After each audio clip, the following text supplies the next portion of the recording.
Hey guys! First of all, can we talk about how much I love having straight hair? Like, my hair is like naturally curly, but whenever I straighten my hair, I always end up having like, it looks so much longer and the blonde like comes out and it's just like, it's so cute. Let's go on to a video where we talk about that, as what the title of this video says, I was published in a book. Like, I published a book.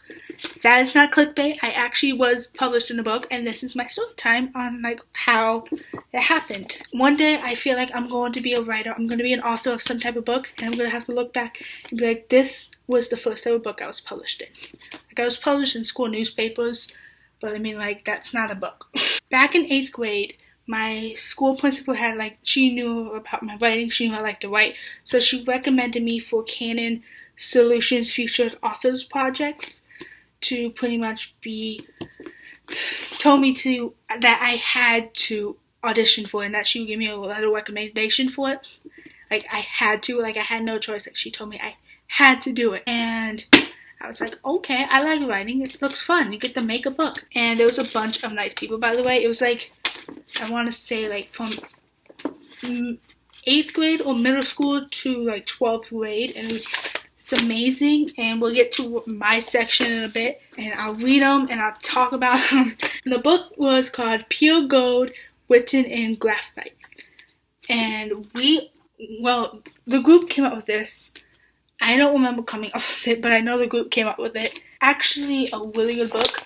And we also had like a little autographing book session when this first came out at like a random library. I forgot where it was, back in Florida. And well, we got to sign it. It was pretty cool because a lot of people had to sign it, and they weren't even like parents or stuff. They were like actual people who wanted the book, and they had to sign it. So I always like did like little doodles at the end of my autograph. I did like little random autographs. Like, if I ever like have like a meet and greet where I have to do a book signing or I have to sign stuff, y'all know. Like, I'm just gonna say this right now. I'm probably going to have different autographs, and I know like it's like, hey, don't do that. That would make it look fake. Like, I'm going to put a little touch to let know it's mine. Like, I'm going to put, like, melon, heart, or smiley face, or something like that, or a little message, and just to make it a little fun. Now, my last name is really complicated to kind of spell. If you, like, don't think about it, you can misspell my last name. Like, my mom's had to deal with it. My dad's had to deal with it. But my first ever publishing, my last name got misspelled. Like, if you see that, it got misspelled. And yeah, that's my last name. My last name is Stuffelstreet, if you haven't already figured that out. So if you knew I'm Melissa Stuffelstreet in school, how you doing? That's what I look like in like the summer after 8th grade. I looked like that. I was a mess. I was an actual mess. I was also a mess because when we had, like, no one really used quotes, and of course I used quotes because I wanted quotes, because they said you could use it if you want. I used Zayn Malik and Liam Payne. I mean, I wonder who I stand at the time. Like, did I stand One Direction? Like, who's One Direction? I don't know who One Direction is. Dreams are like stars. You may never catch them, but if you follow them, they will lead you to your destiny. Liam Payne. No matter how hard life is, don't lose hope. Zayn Malik. We're gonna read my summary. I'm gonna, like, block out some stuff if I don't want to, like, say it. If it's, like, a little too personal, I'll blank it out. I was born in Jacksonville, Florida. To be exact, the day was August 28, 1998. Yes, I'm 19 in like 2 months. But I don't know if it was sunny or rainy, beautiful or gloomy. I was probably slapped on the butt when I was born, but I'm only 50% sure about that. That's my humor, guys. I do know I gave my mom a lot of pain when I was born. As do every single baby in the world. But they love it. They love us, don't they? I love to write, and I enjoy writing. True. It's my favorite pastime. Well, second favorite. My favorite... I'm about to say that. But yeah, my second favorite. Because, I mean, like, my favorite pastime's gotta be baseball. My first favorite sport is baseball. I love basketball and soccer. I also love basketball and soccer. I also love music. Lots of music. I can't go a day without listening to music. I also love chatting with my best friends and spending time with my dogs and my family. I'm going to 9th grade blues. I'm going to literally be going to school for production, making movies and commercials and stuff, and having fun. And then I went to the school and I realized it was a complete freaking lie. Just saying. That's why I beeped it out, so I could expose them without actually saying the title of the school. Maybe I'll say it like later on, like when I'm older, but like not now. I just got out of high school. It wasn't that high school though. Writing has, and I'm reading this the day I officially got out of school. Writing has been part of my life for as long as I could remember. I always get ideas for new stories, and I always seem to be writing. So true, and so true, and so true. I mean, now it's writing skits. You know, I only have one skit. I'm planning skits. I just haven't wrote it on paper. I need to write it on paper, and I need to get it filmed. Even when it seems like I have writer's block, I always get a new idea for another story, which is the most painful thing.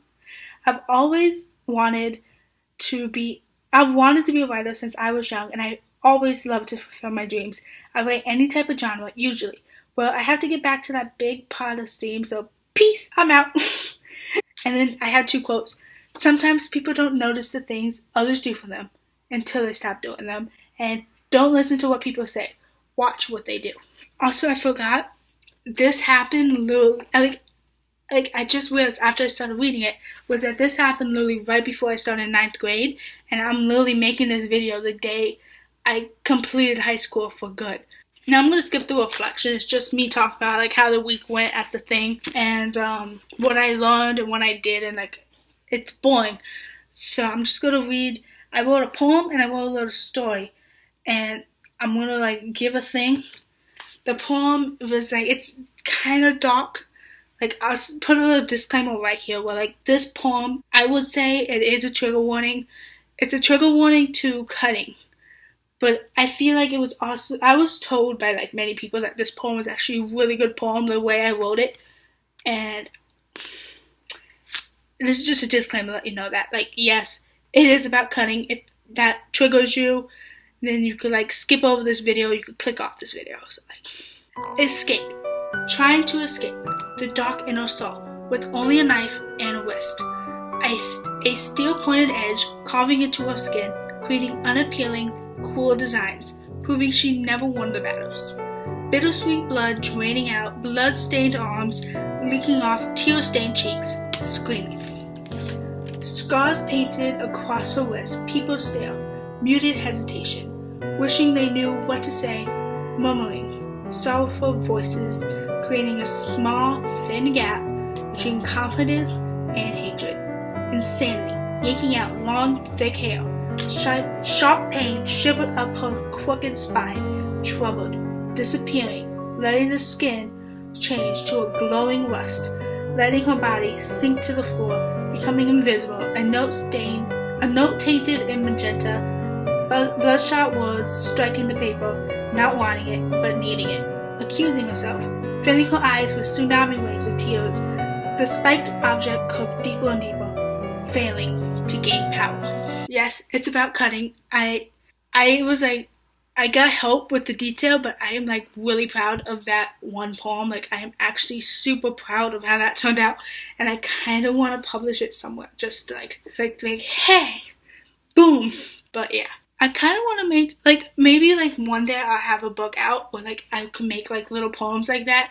Like I write poems that don't rhyme because I can't rhyme. So like maybe like poems like that. Like I wrote like an equality poem for school once that was actually really good. Maybe I'll do like poems like that and like publish in like a little book. If I had a book published of something like that, would you buy it? Go comment down below. Now this next story is pretty much about bullying. Like I didn't realize until after that I literally had dark ass stories in this book. Just shut up, alright? Damn. That title though, like I couldn't think of a better title. Do you know she scratches her butthole? What? Was that my way of censoring a mean comment? Ew, really?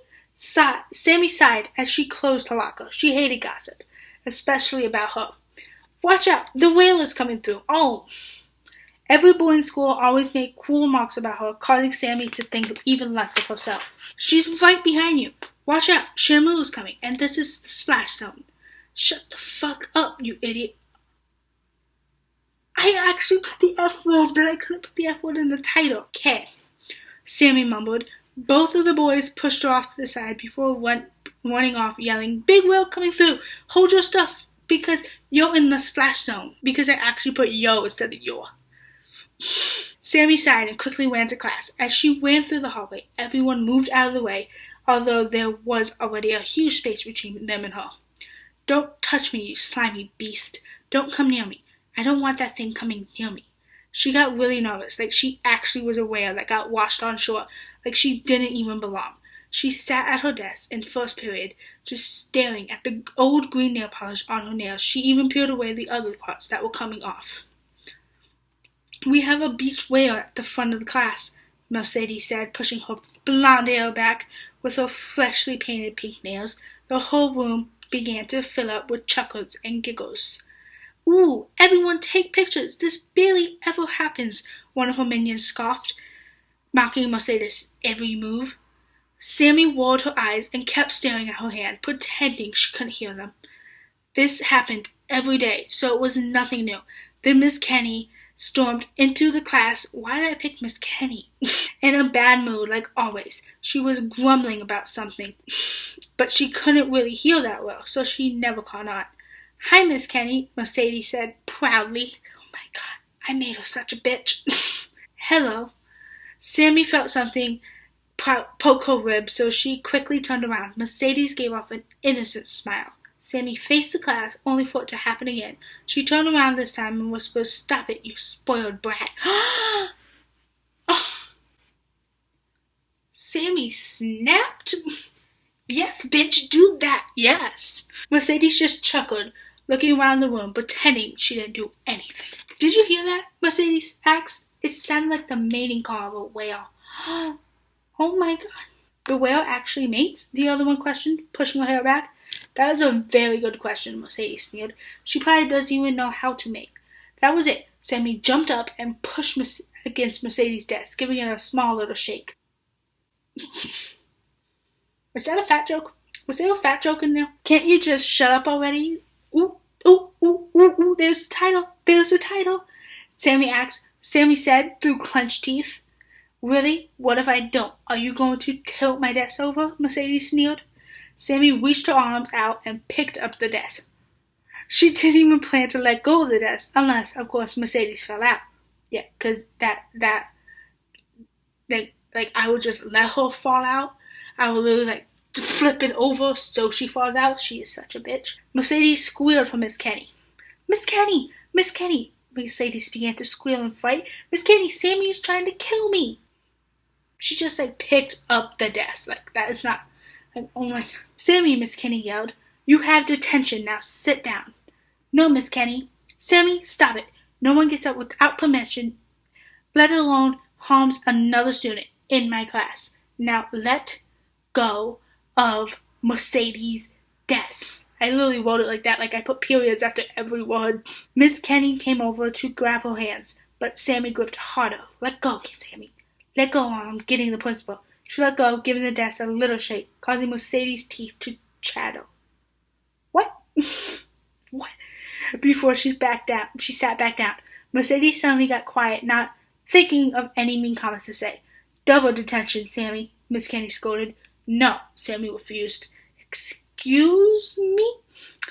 "I'm not going to detention for sticking up to myself," Sammy said, extremely pissed off. Miss Kenny pointed towards the door. "Get out of my classroom, Sammy Rodriguez, now." Collecting her belongings and walking towards the door, Sammy rushed herself out of the room.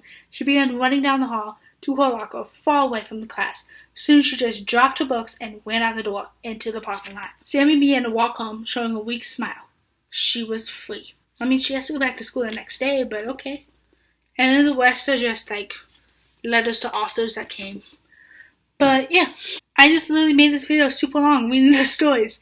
But, yeah, that's the video, so I hope you enjoyed it. If you did, go give this video a big thumbs up and go subscribe when I make new videos. Literally every day or almost every day for the entire summer, but usually, and then after that, so don't miss out.